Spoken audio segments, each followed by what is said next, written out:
There's a place in the mountains of Colorado where a small group of people have created a deep sense of community. Victor, founded in 1891, had more than 18,000 residents in the height of the gold rush. Now, little more than a dusty mining town, fewer than 400 people call Victor home. But for a handful, it's where they began a 30-year romance with ice. Gary Horton, been skating here since we started the Penguins. Started on a Christmas day back in 1984. We had gone down to Goodwill for Christmas to buy the kids some ice skates. We came down here and strapped on the old blades. I had a pair of old 1970 Canadian Beaver skates that I got for $3.95 at the Goodwill, and rummaging around and found a little Tonka toy wheel and just started paddling that around. And Brian and Rosemary came up a little while later, and they were riding their bicycles and came by, and Brian says, "Hey, you mind if I try those skates?" I said, "Nah, go ahead." I was just ankling. He puts them on and he starts skating around like friggin' Hans Brinker, and that was the start of the whole hockey thing. A week later, we all had straight blade Northlands and a hockey puck, and yeah, that's where I went from that. And so it began, the March of the Victor Penguins. They had skated in Victor for many years prior, but that Christmas Day in 1984 would mark the beginning of the countless man-hours and volunteer labor towards the pursuit of a better patch of ice. Welcome to Victor, home of Brian Hayes, the Emperor Penguin. Happy to be here, love skating up here, and it's just a great time. Victor is the best skating in the whole country. Yes, sir. Yes, sir. What happened in the very beginning, the city would go, they'd go open the hydrant, huh? They'd open the hydrant and they'd run just enough hose to go across the road, and they'd let it run down that ditch, so it brought with it all the gravel, and then it would all kind of stop down here because there was a dirt berm there, and they would kind of fill up with rocks and weeds and that, and that's where we originally skated. So the step up for us to go to the fire department and borrow a couple 100 feet of hose, and then we ran the hose down here, and that at least eliminated all the rocks and the wash. The mud and the duff and... Yeah. How often did you do that? As often as we could, as often as I could get those fire hoses from the fire department. You had to borrow them every time? Yeah. My name's Brian Hayes, and I've been skating here since 1985, I think. 1895. Sometimes it feels like 1895. My mother was a Canadian. I grew up in Minnesota. She had come from Canada and started me and my brother skating when I was just a little, the age of these kids here. We had a front yard ice rink. She took the garden hose and flooded the front yard, and we played hockey. Have her bowl of Cheerios, step out the kitchen door, and we were on the hockey rink. Brian and I went to the Victor City Council meeting to see if we could put some boards down here, and we knew we could just put some 2x12s around the perimeter and establish a rink, so we weren't always having to dig the puck out of a snowbank. Turned out the water usually got higher than the boards by the end of the season, but it was we went to the city council meeting, and the city council kind of gave their blessing with also saying that no, we're not going to give you any money for it. So we were trying to figure out where we could get some money to buy some rough sawn lumber. Got a hold of Sally Riley with the county commissioners, and she was kind of in charge of the whole GOCO thing, and said, can we meet up with you? And she said, sure, meet me at the Thunderbird and we'll talk about it, just come with a proposal. So basically went down there, drove down there, met at the Thunderbird with her and a few other folks that were involved, and said we want to get a couple $100 so we can buy some 2x12 boards to put around the ends, you know, to keep the puck in play. And they said, well, you know, we'll help you write the grant and see what happens. About a month later, we ended up with a couple $100, and we went to a local sawmill there in Florissant, bought them, and started building the rink. Matthew LaFoque, I signed up here. And I've skated here since I was 12. I think that was 1980. I skated down here when I was just a kid and lived a block away. And we played a Sunday game. Show up, pick up sides, and play till we're tired until the next goal wins. And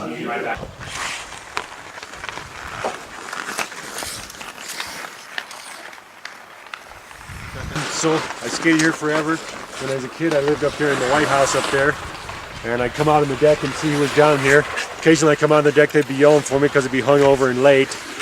And that was where I lived. And at some point in the teenage years, I burned down the shed and back by accident, and that was a giant step for Ice Kind down here. We the next year we stripped down the shed, took 2x10s, and built our 2x10 boards the first time all the way around. No more snowbank rule.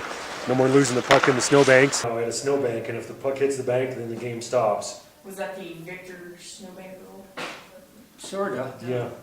Yep. What was that rule? If you put, it was a stoppage of play when the puck Stoppage of first play. disappeared in the snow. If you were desperate, you'd throw it to the snowbank for a stoppage Yeah. of play. Yeah, we'd level it off.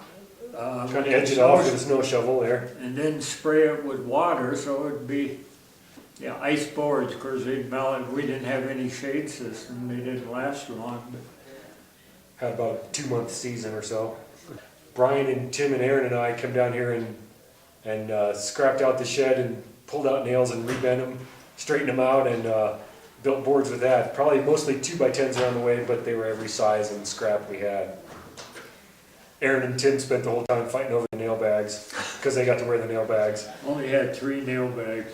Yeah. 3 nail bags, we're 4 using of the us. nails. Yeah. I know. Doesn't do much good with no laces. Oh, yeah. Yeah. 3 or 4 pair had 1 lace, but not 2. So we just keep tossing those skates in the side. I was in 7th grade, and my dad showed up with a taped up bunch of Northman's neutral sticks. And I was the coolest kid in school because we weren't playing with brooms anymore, brooms and clubs. So I had a bunch of neutral sticks, and my sister Vicky falls down on the ice one time, and the puck's skating across the ice, and we're all telling her get up, and she doesn't get up, and the puck 6 inches away hits a bump, jumps up, knocks her right in the forehead, and she grew a puck out of her forehead. She had this perfect black puck sticking out of her forehead. We teased her about it for years. She didn't play hockey again. That was it. Over. No more hockey for her. Jody would still play, but Vicky was done. But I was the coolest kid. I had actual hockey sticks. Hi, I'm Jody Turner. My brother Matt Folk and I grew up half a block from this hockey rink. Moved here about 35 years ago when it was nothing more than a mud puddle that they tried to freeze in the wintertime. My kids were raised here. Michael's my youngest, AJ, Matt is the oldest. And I started out watching them skate and then began playing goalie about 15 years ago and realized I could get hurt. That's when I started barbecuing on Sundays. Make sure my kids got lunch because they wouldn't come home to eat. Well, that was Gary and I worked over at the old mill, and I don't know how Ed Hunter got involved. He must have overheard us talking about it. He said, I'll tell you what, we'll buy the copper tubing, a couple rolls of copper tubing and the hydrant, and get the city to put it in. John Wilcox, who ran the warehouse, ordered a couple 100 feet of copper tubing and the hydrant, and then we got Guido, who worked for the city at the time, to put it in, dig the trench and put it in, and it sat outside over in that corner. A big step up from rolling out fire hose. A giant step for A mankind. giant step for a hockey kind. There was a guy that lived here in town, Long John Austin and Cosmo Joe. Yeah. He had, Remember them, Jody? he'd started a, he's trying to start a cult. Of his very own, Kool-Aid and everything. We moved the rink up to the goal pole because it actually had a couple of lights that you could play under. And we built the boards in there, but he had this brilliant idea of, let's pick a really cold night and run sprays. Remember that? Run the sprays, and what you're supposed to do is you would shoot the spray of water straight up and it would freeze on contact with the air. So when it fell down It was already ice. it was already ice. The problem was that we damn near died of hypothermia doing this shit because the wind was whipping around, you know, and old Cosmo Joe set us back, you know. I think we only got a month and a half out of Yeah, that was the shortest deal. season ever in the Gold Bowl. Yeah. Too much sun running east to west, so there's sun on it. Because there was always this street light down here, and we always played under the street light, and that was it for, you know, playing at night. We had been, I found an ice supply place, and they had these bubble wrap things that were foil on one side and clear on the other, and they were 4 feet long and about 80 feet, 4 feet wide and 80 feet long or something like that. And so we bought them and taped them together so they were 16 feet and 80 feet, or whatever it was, 70 feet for the rink. And I don't know how many of them did we have. Whatever that was, there was probably 10 of them. And how are you going to hold them down? Because they're lighter than air. And so you had to hold them down from the wind. And we had 2x6s, 46 of them. They were 16 feet long? I think they were. Yeah, We laid all those out and where they all joined together. every day. And every time the wind came up, the penguins would have to all fly down to the rink. And hold that stuff down, but you know, what happened was, we'd have to come out here in the morning, roll them out, and then you wouldn't be able to skate during the day. And then roll them up late in the afternoon, the kids could play hockey, we could play hockey, and except for maybe 2 or 3 weeks in the middle of the winter where it was cold enough that you didn't have to use, and that was a relief.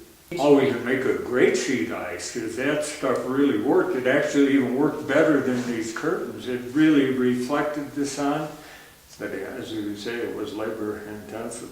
Yeah, before that, what would happen is that the sun would beat down on it, and you could see the mud and whatnot underneath would actually bubble up, and you'd have these big old dimples all over, just like big pimples. They were, you know, it was great for stick handling, but if you passed it, you could get one in the chops. Even if you kept it on the ice or the puck on the ice, it would deflect off of that and pop you in the mouth. Breathing so hard. I don't know if it's the altitude. I think it's just you, buddy. You city boys, you know, living down the low altitude. My name's Tim Hayes. I'm Brian's son. I grew up on this rink. I think the first time I skated on it, I was 8. So 30 years ago, Christmas Day. It was just a mud puddle. My dad, Gary, JD, and Caleb, I think. Caleb Horton was out there. When we finally put up a kicker around it, and more people started to show up. Plywood boards, we had 4 foot on the sides and 2 foot on the, 4 foot on the ends and 2 foot on the sides because we couldn't afford enough lumber. And so the ends were 4 foot boards and it would keep the puck in play, but the sides were 2 footers, and anyone that got excited lifted it over the boards and stopped the whole play and all. 3-3. It's a tiebreak. You guys tied? They did. You counted that goal that went out of bounds. other goal towards the. No, I didn't count that goal. Beauty before age. I'm JD Horton. I'm Gary Horton's son. We call him Papa Gee. And I've skated in Victor since I was Born. Back before dirt. born. Yeah. Right before the gold rush hit. There you go. We were here. It's been a while. Yeah, the first warming house was 8 by 12 or something. Yeah, the city bought that. City bought that, and then 2 times we added on to it in the summer as we saw we're growing. So Brian and I and whoever else showed up at the time added on to it with whatever scrap material we could find. Much the to wood the stove out chagrin of- of a few of the. It wasn't up to code. It Is wasn't that quite code? I don't know. Code? I don't got a code, it's not cold. At first it was like a, kind of like a pole barn. It was open. You know, from going from putting our skates on, sitting in the snow, this was open, closed on 3 sides, So it's a and lean-to. open on the, Yeah, lean-to. open on the ice side, and for us, that was a big step up. It was like, oh, we got benches to sit, you know, it's still colder than hell, but we weren't sitting in sitting the in the snow. That's it. Then the following year, I think Matt and got some plexiglass and built a couple of doors and walled off. Couple doors, Put plexiglass, the found an old windows wood in. stove we'd put in, and And we got a wood stove. yeah, that was a giant step. That was Wood big stove. time, man. Wood stove. First opening day of the wood stove, there's a fire going, one of the kids comes in, trips and takes out the whole stove, knocks out the fire. We got a live fire with no wood, with no stove, no exhaust pipe, and Got a big pile of hot coals. yeah, classic. Yeah. That was good because I remember going to hit the emergency, the fire department switch on the shack, and the problem was that they'd called me earlier in the summer saying that emergency thing keeps going off. Let's just cut it, So I knew it was dead. And yeah, Nick tripped over a bag, hit the new Hit the stove warm and took it out. Yeah. Got coals and smoke everywhere. Too hot to grab, Hey, but still didn't miss a shift. That's it. We kept playing. Kept playing. We'll get it when the game's over.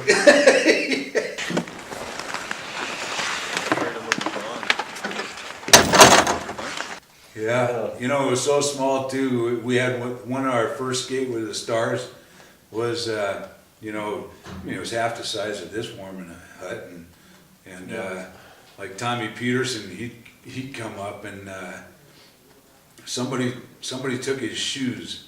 Hey, this is Victor, man. Matching pair. Yeah, he didn't have any shoes to go home. And I'm A sure that good it was pair an of shoes accident. are hard to come by up here. We're talking waterproof. Yeah, especially something with soles. Yeah. Laces, yeah. If you're real obnoxious, someone take your shoes and fill them full of snow for you. Yeah, yeah.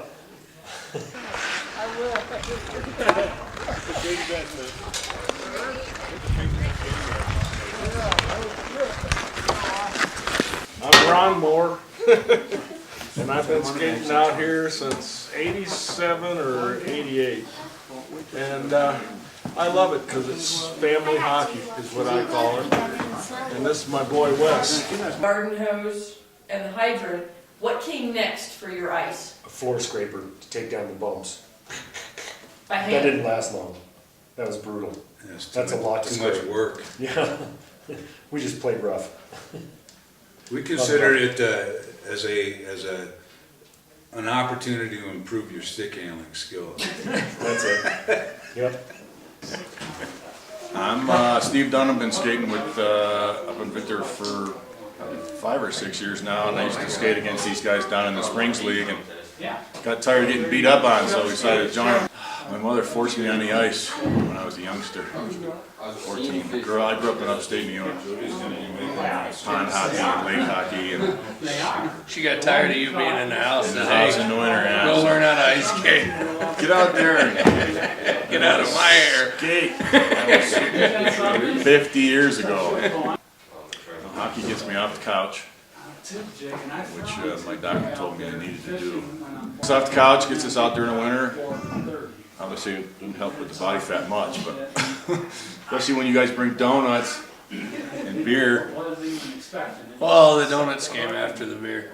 Just to clarify, the beer, donuts aren't really approved yet by the board. Then we had the T-bar, was someone came up and donated a metal pipe that came down to a T and had a bunch of holes drilled in it and leaked out water, and we dragged a mat behind that. That was make a bunch of circles. It actually worked pretty well. It did. Yeah, you know. Boy, a long time. It was years. Agonizing years. Several years? Probably, Probably. 3 years anyway, or more. Right. So it's all about the Gallus frame. It's leftover repurposed timbers from the old strong Gallus frame that's on mine up here at the edge of town. We dug it out of the scrap pile, cut it up, my son and I, and framed it all up, and got the idea. It's a sign I pulled off a demolition job. It's a 20-inch wide piece of 1x pine, which is pretty rare to see anything that big. It's an old wreck off a 100-year-old house. I pulled apart and saved for that, and routed in the letters and painted them, and that was it. At Denver Country Club had a shading system, and we just figured that's, if we ever could get it together, that's what we had to do at our rink. We want, and get rid of that foil wrap. And the guy that worked for the power company came to me once and said, I got all these steel poles. Can you use them down at the ballpark to put lights in? And I said, no, but I got another place for them. And they're down at the ice rink, so they brought the poles down here, dug the holes, put the poles up, and a guy named Kevin Tansky working for Teller County Park and Recreation, he came down here and was a hockey player. He was from Michigan, and he said, I'll get you the money through the county to buy the shade screens, and that's the story. We got the shade screens and put up the system, and that led into the system that we have now.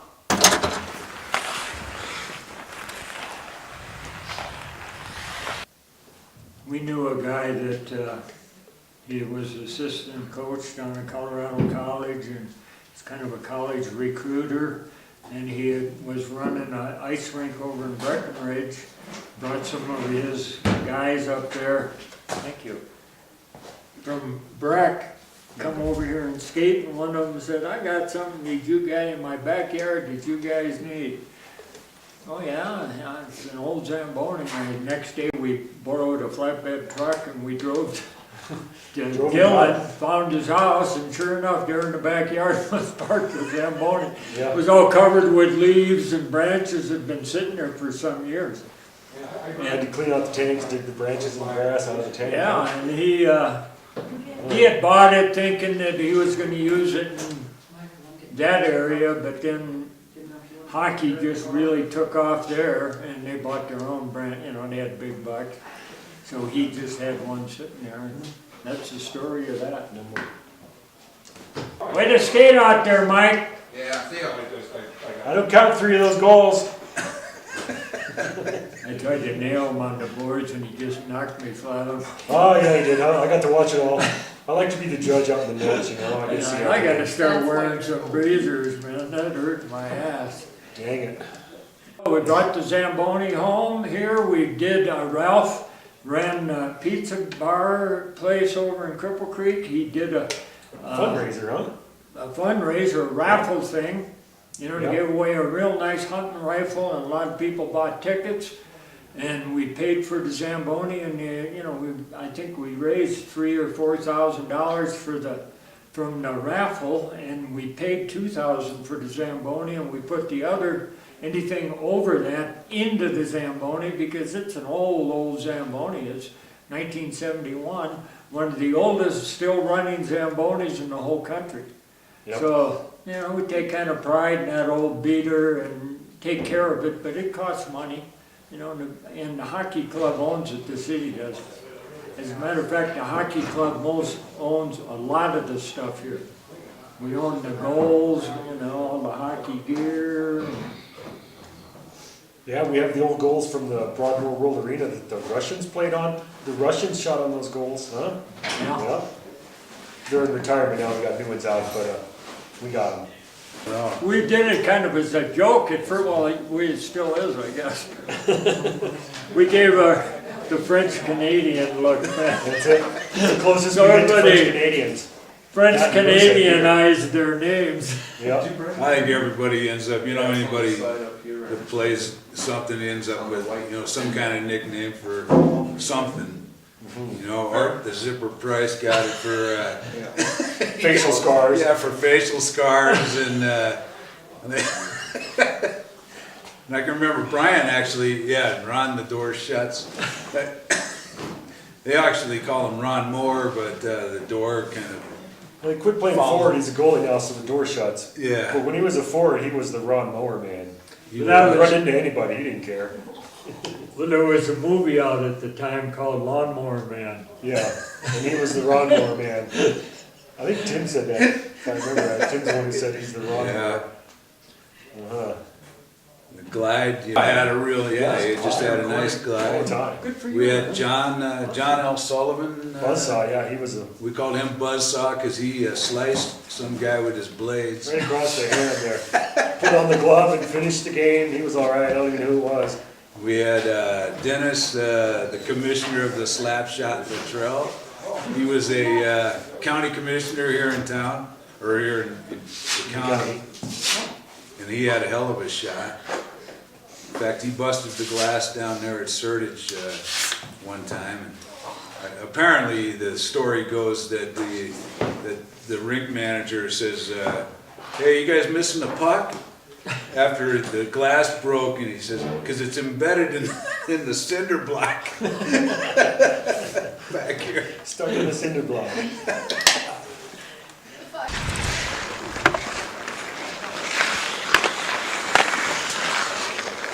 A little longer story about the Penguins. Gary and I used to skate in an old timers league with a guy named Jerry Good. And he was a good hockey player, good guy, but he kind of was a referee. We got to know him, and he grew up in the Stratton home. Yeah, the Myron Stratton. And now, The Wayward Children. of course, Problem children.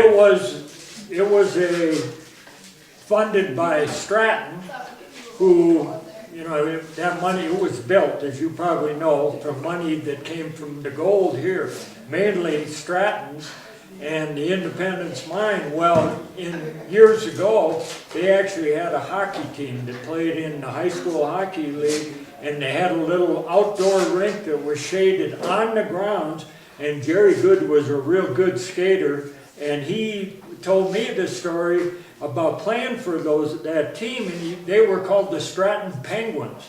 So the Penguin name is has that tie to the mine here. Okay. That's kind of roundabout another reason we ended up being the Penguins. But I always kind of like the name Penguins too. I think everybody does. That's it. We kind of walk like penguins. Another story too is the first Victor Cup was Bob Johnson was He's right up he's right up there. That was the only time I had a mullet. Oh, come on. I guess you did have a mullet. Did you have a mullet? Man, I never did. Yeah, you wore that hat. I never did. Yeah. So they all show up for the very first Victor Cup. And they get out of their vehicles and all. I'm all excited, thinking it's gonna be the Victor Cup. They get out and put on the Olympic jerseys from some USA Olympics showing. Well, Bob Johnson was he was the president of USA Hockey And, at the time. So they got Olympic jerseys and everything. We ain't even got matched jerseys or pad. I'm thinking, this may not be a very good idea. Funny story was they go up quick 3-0 on us. No, Gary, that's not right. Oh, it was 2-0.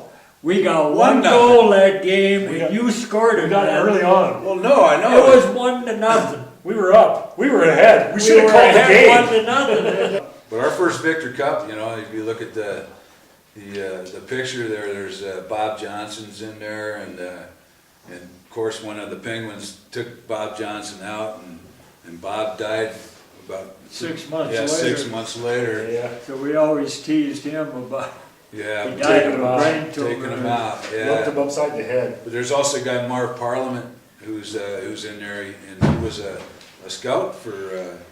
He was a scout for the Penguins. original Penguins. You know Marv, First game. don't you? He's down there at the wine from Colorado. Yes, yes. He's in that photo. Hi, I'm Marv Parliament. I own the Wines Colorado and the winery at Pikes Peak at the turnoff to Pikes Peak Highway in Cascade. And I just wanted to do a little reminiscing with you about the early days of the Victor rink. They basically just had, you know, an ice surface with, you know, that they watered down with fire hoses, as I remember back then, where they were just tearing down the old Broadmoor Arena, as a matter of fact, and they had an extra set of goalie nets. And we were able to work a deal out with them where they acquired the goal nets. We put together a team to go up and play against the Victor Penguins. At the time, Bob Johnson was executive director at USA Hockey. So we asked him if he'd be interested in playing with us, you know, to go up to Victor. Bob enthusiastically says, yeah, he says, I'd love to be involved. So we put together a group of guys. Bob had coached me at Colorado College from 1960 to 64. Then he went on to coach Wisconsin very successfully for a number of years. And following that, he coached the Calgary Flames in the NHL for, I think it was about 3 years. Just after he left Calgary, he came back to Colorado Springs and took over the executive director's job at USA Hockey. And he loved nothing better than getting the skates on himself and going out and playing. And we had some great times on the ice. Well, we put together this team, and Bob, myself, Richie Stetson, Kenny Lafreniere, I think there was about 10 of us that went up to Victor one afternoon, and Bob managed to get us a set of USA Hockey jerseys, the official USA jerseys, that we wore in this game that we played outdoors up in Victor. Remember, they did have a little warming hut and an outdoor fire because it was so darn cold. I think it was late in the afternoon that we went up, and it was, you know, the sun had gone down, and you know how the weather gets up in Victor late in the afternoon. But we just had a super time there, and you know, the score didn't matter. It was just a matter of going out and playing against the guys up in Victor, and they were so enthusiastic. I'll never forget the, you know, how excited they were, especially to have Bob Johnson, you know, playing against them up in Victor. Back in those days, we used to play up to 10, win by 2. Yeah, that was it. Win by 2. And we were 1-0, and then we got beat 10-1. It was over quickly. But then we got to go up to Zeke's. You remember Old Ort? We went up there, and he was there. We drank whiskey out of the Victor Cup. Black Velvet. We're drinking Black Velvet. So the next year, old Bob Johnson, he goes to coach the Pittsburgh Penguins to the Stanley Cup. They win the Stanley Cup. He comes back, and Brian sees him down somewhere. I don't know where it was. Brian sees him somewhere and doesn't want to bug him. Says, you know, congratulations on the cup. And he tells us we're the original Penguins. Yeah, You know what he see, you said? guys are the real Penguins. We're I the real saw him Penguins. playing pickup hockey, and I said, hey, congratulations on the Stanley Cup with the Penguins. And he goes, you know, you guys are the real Penguins. We're it. Well, that's pretty Okay. Wait, Marty, I'll show you my best side. It's 24 years old. I don't wear it in the game. I just wear it after the game. I bought it when I was 22 because that was my number. I was 22 at the time. We got 2 of them. Brian lost his, wanted out to a bomb, and he lost it. But I think there's one jersey older than this, and it's in there in the. Somebody's wearing it under the Bijou Street Bridge. Probably not. Probably not. Stock, yeah. He plays on our little kids team. He's a good little skater. He's going to be good. He set me up pretty good once. Local? Almost all. Yeah, to me a few times. I got set up a You know lot. Jeff? Maybe I didn't capitalize on it. Who was that used to he had Sears catalogs strapped to his shin. Oh yeah, strapping on the catalog. That was James Earl's brother, wasn't it? Yeah, Dave Earl. Was it Dave? Yeah, I remember him. James Earl was the son, Dave's his dad, and Uncle Jim was Uncle Jim, right? Okay. Yeah, Uncle Jim Earl used to strap on the old. He played, he couldn't skate, whatever you had. he couldn't skate, but he'd play in the goal with pair of Converse tennies. Converse tennies and some pads. And you hated to hit him with the puck because that man was going to quit the game. I mean, don't quit. First time when Brian and I and Buzzsaw and Latrell went down to play the big boys down in the Springs, coming back and Charlie Luck saying, "Well, is there lifting?" So we had a rule that nobody could lift the puck because nobody had pads. Yeah. We didn't have a goalie until I was like 20 years old. And then we saw a goalie. There was no lifting the puck. There was no boards, so it was a snowbank rule.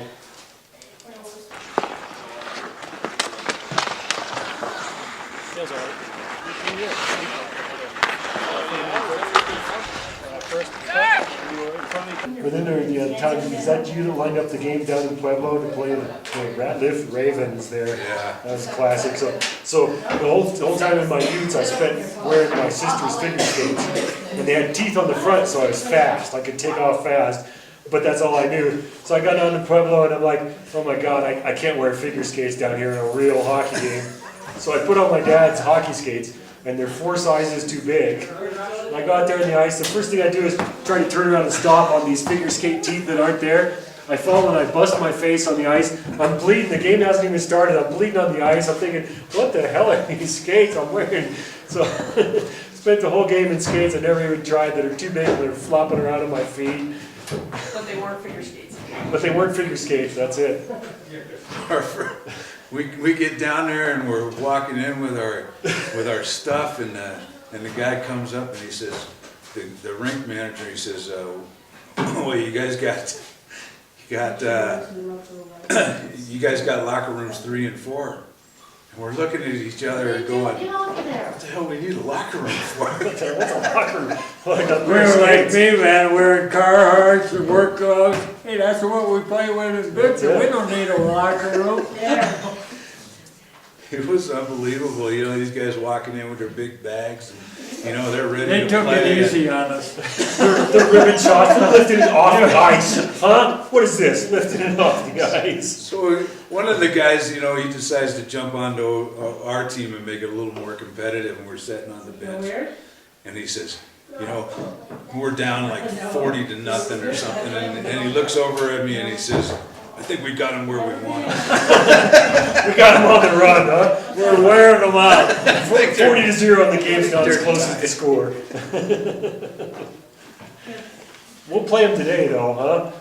They'll say Now no. we could put a team out there Yeah, and that's they it. beat the rivalry. Yeah, I wouldn't be on it.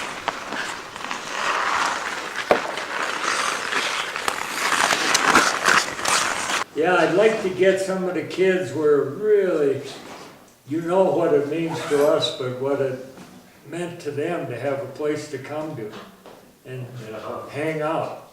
Hockey's one of the only things you get to do in this town. It is the only thing you can do in this town. That's it. It's hockey. Everybody likes to talk about community, but it rarely happens, and I think this is an example, just one, of community. One of our intentions was that it would always be free. Yep. We'd never charge. We would never charge anybody to play. And we've been fortunate. There's a lot of guys down in the Springs, you know, that we've played with, you know, that are aware of what we're doing, and they've always, you know, donated, you know, used gear, played against sports. Brian Sinclair has always been a great advocate of what we've been doing up here. Marty Chase at Slapshot Sports. Those guys, you know, have always promoted and always donated, you know, because they, you know, we're poor up here. Yeah. Almost, you know, we pretty much outfit. No kid has ever come that he has not been able, he or she can't play hockey if they want to. We've got the gear, we give it to them. You know, if you decide not to play, you know, bring the gear back or whatever. But, you know, that little kids team that we have here on Monday and Thursday nights, they're all outfitted by the Penguins. Hi, I'm Brian with Play It Again Sports. Just wanted a big shout out to all the people in Victor.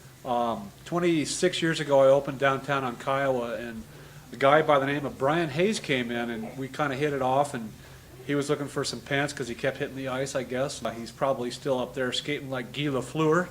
But he's the heart and soul of this whole Victor Penguin ice rink, and so happy that you guys got that grant to have an awesome rink. Go Victor Penguin. Brethren Park, and they come up here and play, and I would be so proud of our kids, because these were a ragtag group of kids, you know, from all different backgrounds around here. They supported each other all the time. Places where they could come and be part of this community. Yeah. And we never asked them questions about it. You know, they could not play, for whatever reasons, they did not play sports over at Cripple Creek Victor High School. But then all of a sudden they're on our hockey team, and they took such pride in being on that. They wear their hockey sweaters to school. Somewhere you can always belong and it doesn't cost. And nobody's getting on your case. Nobody's getting on your case about whatever, you know. It's just like, you come here, show respect and help take care of the place, and you're welcome. And that was actually, you know, kind of, they had to, you wanted to be a member of the team, you had to, you know, work for the program, you had to respect the program, and you had to conduct yourself in such a way that, you know, you wanted to bring more kids to it.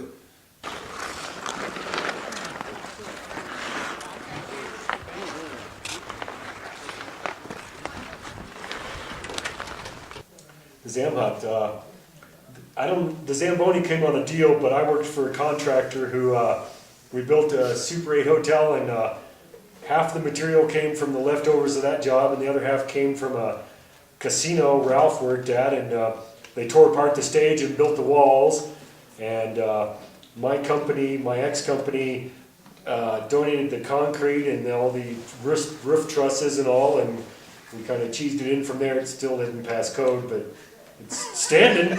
Go. But we built that place. It was all volunteer material, All volunteer. and volunteer labor. Yep. The city didn't pay anything for that garage. I don't think they knew we were doing it. They didn't even know we were Next doing neighbor's it. garage What's out that there. building down there? That's for a Zamboni. They said, "What's a Zamboni?" Zamboni. They only asked that question 2 years after it was built. Yeah, somebody noticed it. I started playing hockey in the early 70s in Minnesota. Got away from it for 20 years. It was my son that got me back into it, so I've been playing about 15 years now, back at it. Anyway, enjoy it. It's my escape from reality. I'm a 10-year-old kid on the ice, not a 50-year-old man. You had plywood boards until when? This year. Till this year. Jeez, we had plywood boards till this year. Yeah. Brian and I were on the Park and Rec master plan for Victor, and then you know, we didn't hear anything about any matching funds or anything like that until after GOCO actually put the word out. Yeah, put the word out that we actually got it.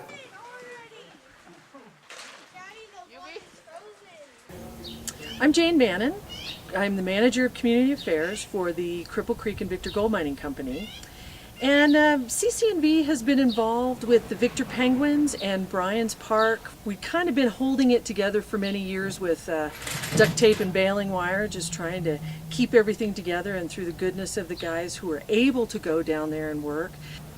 The City of Victor applied for a grant through Great Outdoors Colorado, which comes from lottery funds, to make improvements to the ice rink.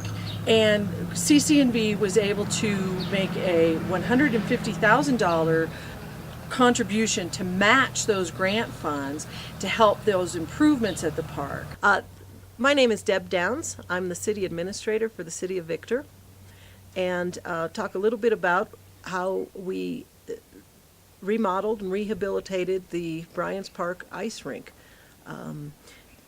About 3 or 4 years ago, the city wanted to apply to GOCO, Great Outdoors Colorado, for funding to complete the improvements to the ice rink. What GOCO really liked about this project is the community support. This really was a grassroots effort. The project really had some combined community support between businesses, the city council, the citizens of the community, nonprofits, that we have completed this project, and it is really one of the greatest projects I've seen completed in the city since I've been here over the last 3 years. So, About 3,000 hours of volunteer labor by the Victor Penguin Hockey Club. That was part of the match too. Go Penguins! The Victor Cup was first played in 1990. One of our players, a guy named Pat McDonald, made the cup. And ever since then, we play for it at the end of our season, and usually try to reserve it for the people that come and play during the year. We divide up into teams and play for the Victor Cup. So, been doing it for almost 25 years, 24 years, and probably do it for another 24 or 25. Single elimination, 5 teams. How does that work? We gotta have a draft for the orphans. We gotta have a draft. Actually, you know, might not even have to do it already. Coach? I guess. Okay. You're the coach? You got 4-man teams or what? You are. Well, I say we make the fathers captain. We might draft They BJ, pull the so name it's number on out TJ's of the lowest one where it's first base. Schoolyard shit. All right, rules. Because it's not a possession, it's Not a 3-shooters? No, just. And we did not get in there either, I guess, so it's not a penalty. Well, exactly same. Go to a shootout. Okay. Teams get up, one in the shootout. What about that? First 2 shooters scored, and then... We're playing the first ever shootout. pond hockey tournament number 1. History. Playing for the cup, Victor Cup. It is. Hey, we went 2 rounds. I'm Mandy and I'm the official spot keeper, I guess. I'm poem and I guess I'm the yeller.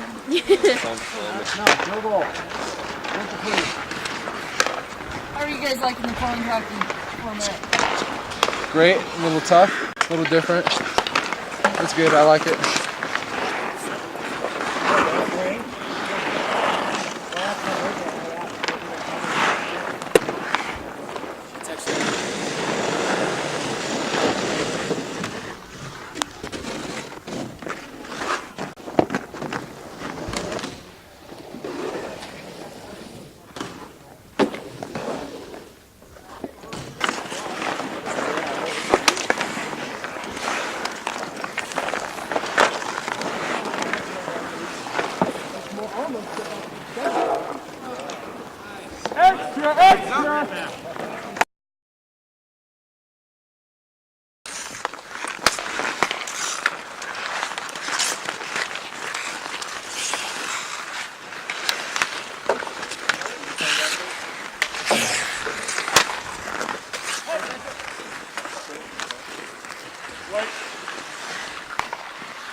Live action slow-mo.